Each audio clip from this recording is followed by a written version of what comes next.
Olá, Livaldo, bom dia. Muito bom dia, Nádia. Boa bom dia para você que nos acompanha. Feliz sexta. Feliz sexta-feira. Bom, Livaldo, pelo prazo de desincompatibilização para quem tem interesse em disputar a eleição majoritária, nós tivemos essa semana a saída da Secretaria de Segurança do deputado federal Fábio Abreu, que é do PL, partido da base do presidente. Exatamente, Nádia. Terá pela frente duas missões políticas já de curtíssimo prazo. Primeiro, trabalhar pré-campanha, já que ele saiu para ser candidato à Prefeitura de Teresina. E a outra lá na volta no Congresso Nacional.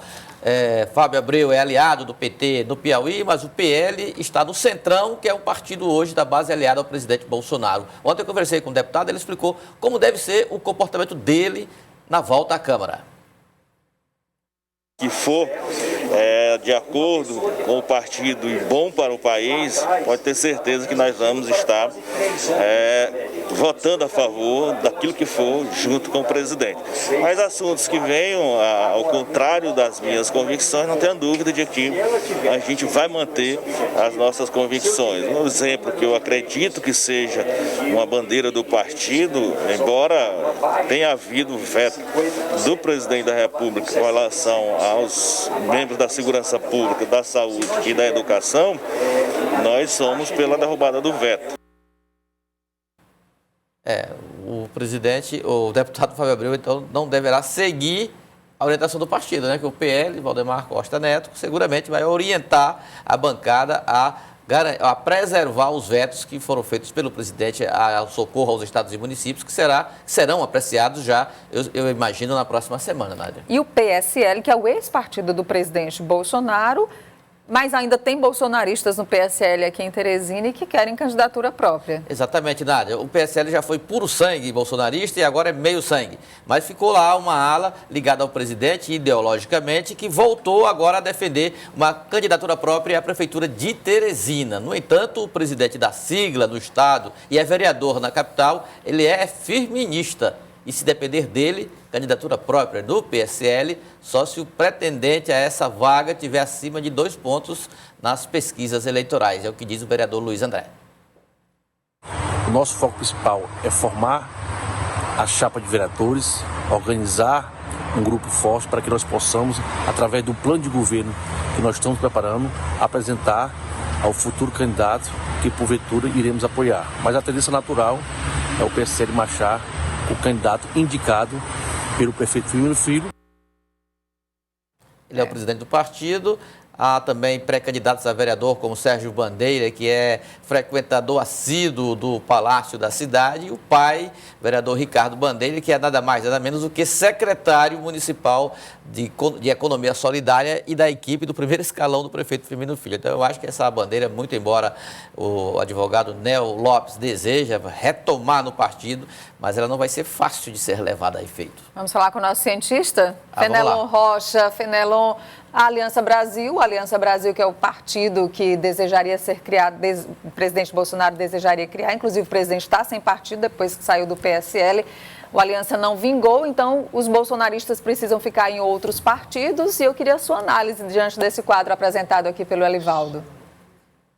Bom, a tendência é que a expectativa que o presidente tinha de sair dessa eleição com a base ampliada e uma base, para usar a expressão do Elivaldo, puro sangue, essa base deve ser bem menor do que a pretendida. Primeiro, que ele não tem o controle mais do partido na maior parte dos estados. O grupo bolsonarista virou minoritário dentro do PSL e o próprio presidente não está mais lá. Então, a gente tem a tendência de ter essa base do governo fragmentada entre siglas e, por isso, deve ter uma resposta bem menor em termos de voto do que a pretendida inicialmente pelo presidente quando decidiu criar a Aliança pelo Brasil. Vamos falar agora do impostômetro, Fenelon, que perdeu o ritmo com a pandemia. Pois é, Nádia, a arrecadação perdeu ritmo no Brasil inteiro em função da perda de ritmo da economia. A atividade econômica baixou o ritmo, naturalmente os impostos caem.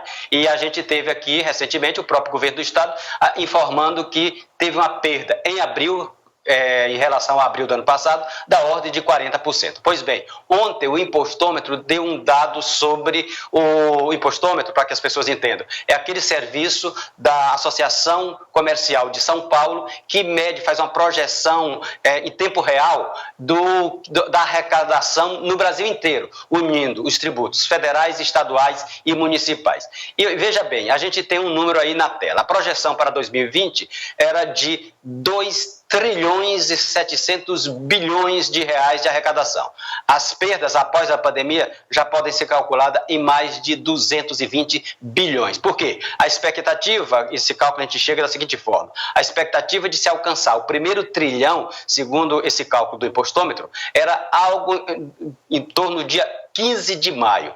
E nós não chegamos ainda ao 1 trilhão sequer agora. O arrecadado de ontem à tarde, eu olhei por volta de 5h30 da tarde, era de 880 bilhões de reais. Portanto, ainda não chegamos àquele 1 trilhão, isso já quase 3 semanas depois da data prevista pelo impostômetro. Com isso, a gente teria, nessa projeção do impostômetro, hoje uma arrecadação acumulada já de mais de 1 trilhão e 100 bilhões de reais. A diferença aí dá esses pouco mais de 220 bilhões a menos depois da pandemia. A gente tem aqui uma outra tela, Nádia, para mostrar a evolução da carga tributária, a questão da carga tributária.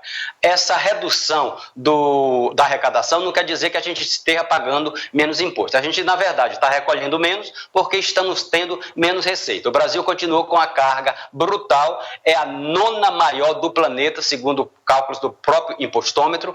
O Piauí já arrecadou, segundo esse olhar de ontem à tarde, já arrecadou até agora, do início do ano até agora, 5 bilhões e 100 milhões de reais. No caso de Teresina, essa arrecadação acumulada desde o início do ano chega a 490 milhões de reais. Não é pouco dinheiro, ainda que seja aquém do que os gestores estavam esperando, e estão agora, vamos dizer assim, esperando desesperadamente aquele apoio que ainda não chegou através do pacote de ajudas, Nádia. Pois é, Fenelon, e aí a projeção, tanto para o Estado quanto para o município, é de queda de arrecadação de impostos em torno de 50%, né, nesse primeiro semestre, principalmente nesse último trimestre, por causa da pandemia. Até daqui a pouco, Fenelon. Elivaldo, vamos à última de hoje? Olha, Nádia, o final de semana vai ser de prova, de teste da relação Prefeitura de Teresina, Governo do Estado. Teste da relação institucional. Estará à prova por quê?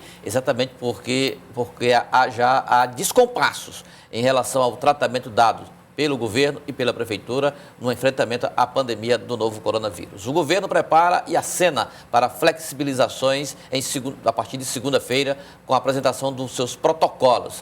A prefeitura resiste. O decreto municipal não tem data de a validade enquanto durar a pandemia. E já há interlocutores do governo buscando esse diálogo mais afinado com a prefeitura, exatamente para ajustar as medidas do governo integradas ou com o mínimo apoio da prefeitura da capital. Mas até agora essas investidas estão sem sucesso.